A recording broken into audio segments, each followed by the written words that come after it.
Hello everyone, welcome to this video where I'm going to tell you about different architectures which you can follow in your SPFX projects. This video will tell you about some of the logical architectural considerations for SPFX projects or solution which will help you to decide which architectural pattern to follow. So let's get started. So as you can see on this slide, this is the first and foremost architecture which I want to talk about, and this is MVC. We all know what is MVC. MVC stands for Model View Controller. So MVC is a well known for its layered development architecture, or you can say 3-layer development architecture, because it divides the application into 3 main components, which is model, view and controller. And as you can see on the screen, whenever the controller receives the request from the user, which in this case is a view, it uses the appropriate model and view and generates the response, sending it back to the user. So you can see this is the MVC architecture. In this particular slide also, I'm also talking a bit about MVC architecture with a new diagram or another diagram, because you can see that the data is flowing in a bi-directional manner. In both the directions, the data is flowing in the MVC architecture. So what happens whenever you press a button on the screen, or whenever you press a button in your view, it sends a message to the controller, which then updates the model. The model changes some value by talking to the database or from the backend system. It returns the value to the controller again, and controller refreshes the view. So this is a very common architecture which we follow, which is called MVC architecture. The other architecture which I want to talk about is Flux. Now what is Flux architecture? So Flux architecture was introduced by Facebook. It is based on the components, which is the store or stores, because a Flux architecture can have multiple stores. It has an action, it has a view and it has a dispatcher. So we can say that in the Flux architecture, whenever a user clicks on something, the view creates the action. As you can see on the slide, an arrow is pointing from view towards the action. So we can say the view creates the action. Action creates the new data, it sends it to the dispatcher. The dispatcher then, as the name suggests, it dispatches something, will dispatch the action to the appropriate store. Then the store updates the state based on the result and then sends an update again to the view, back to the view. So you can see that in the Flux architecture, you have a view, actions, dispatcher and a store. So this is the second architecture which we can consider for SPFX projects. Now the most important one, Redux architecture. So first of all, I want to talk about this Redux architecture, that Redux is a library which implements the idea of Flux, but in a very different way, because in Redux there is only a single store. There is only one single source of truth where the state is managed, and that is a single store. It introduces a new component which is called reducer. Now what happens in a reducer, that the logic that decides how your data changes exists in a pure functions. So reducers, you can say, are basically pure functions. So what happens in Redux architecture? Application event is denoted as an action which is dispatched to the reducer, the pure function, because reducers are always pure functions, please remember. Then reducer updates the centralized store with new data based on the kind of action it receives. Store creates a new state and sends an update to the view, as you can see in the diagram. At that time, the view was recreated to reflect the update. So that is how Redux architecture works. So if I talk about in another terms that how Redux architecture works, as you can see on the screen, in this particular slide, I have shown you that how the data flows in a Redux architecture. So first you define an action, basically your UI. So when I talk about UI, it could be any event, or it could be an action like button click, or something getting edited or updated on a text box, something like that. So first you define your actions, then you define your reducer, because actions are sent to reducer. Reducers are pure functions, please remember, which updates the store.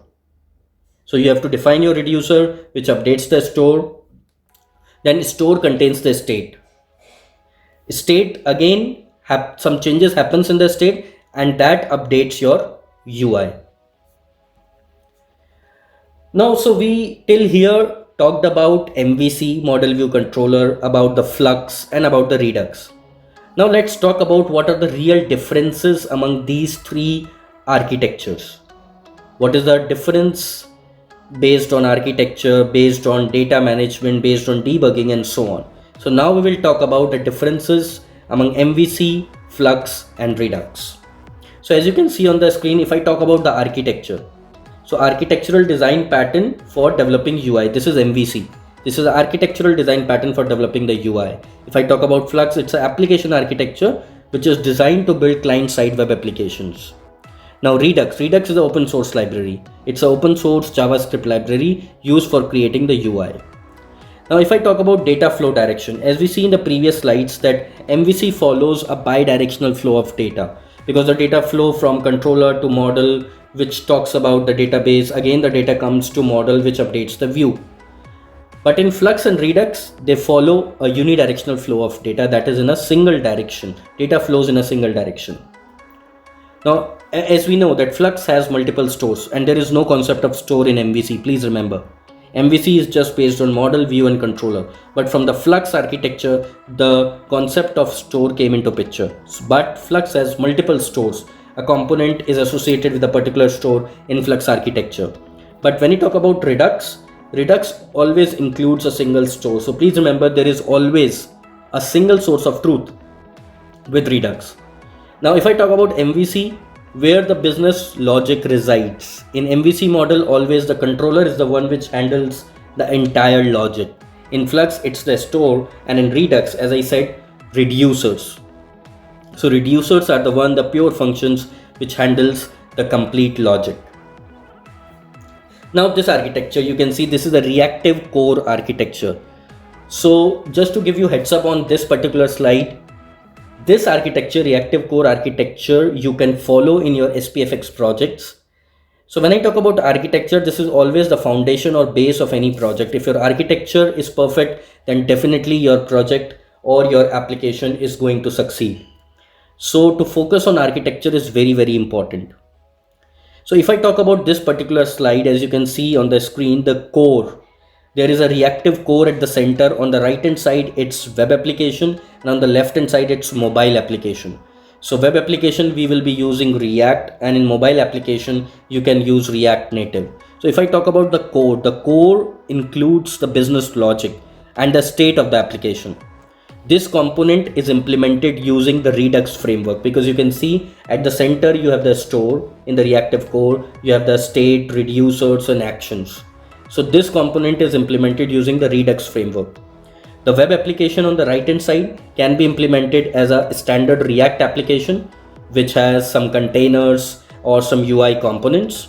Whereas on the left hand side, you can see the mobile application, which can be implemented as a standard or native React Native application. So this kind of architecture also you can follow in your SPFX projects.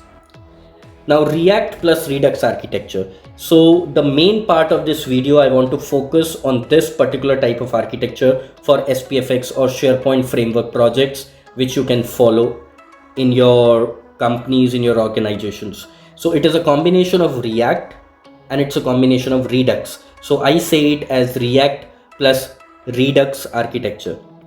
So when using React with Redux, we normally store the application state in Redux store instead of the React component state.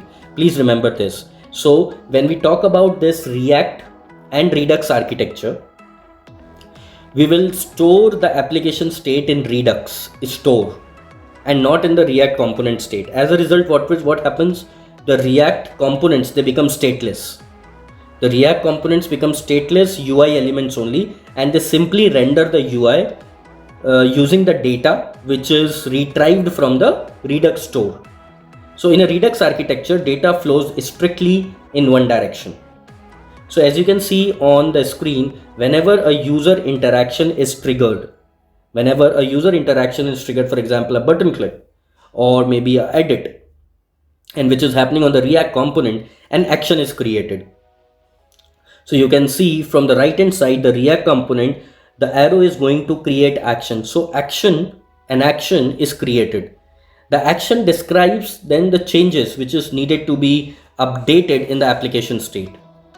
Then the action is dispatched to the Redux store. The arrow is going towards the Redux store on the left hand side, whereby the Redux store stores the application state. And it stores the state usually as a hierarchical tree of state. Then what happens? The reducer takes the action. The reducer takes the action and the current application state and create an updated application state. So an updated application state gets created by the reducer, which goes to the React component, that is the UI. So what happens if the changes in the application state are to a certain React component? They are forwarded into the component in form of props. And the change in props causes the component to re-render. So that is how this complete flow follows, and you can say the complete React plus Redux architecture is followed. So I will say Redux is not just a state management library. Please remember, Redux, we generally say it's an open source JavaScript library for state management. But I will say that Redux is not just a state management library. It offers you several benefits for your front-end apps, including ensuring data consistency. It ensures data consistency, sharing data between the components, and it also provides you templates for code organizations. Okay, so please remember, you can maybe opt for any architecture. You can go ahead with MVC, or you can go ahead with Flux or React plus Redux kind of architecture. You can think what suits best for your project. It completely depends on the technologies you adopt and the aim of your application, as well as the paradigm you like to use. So that's all from my side in this video. Thanks for watching this video. Do like, comment and share to get more such videos. Thank you.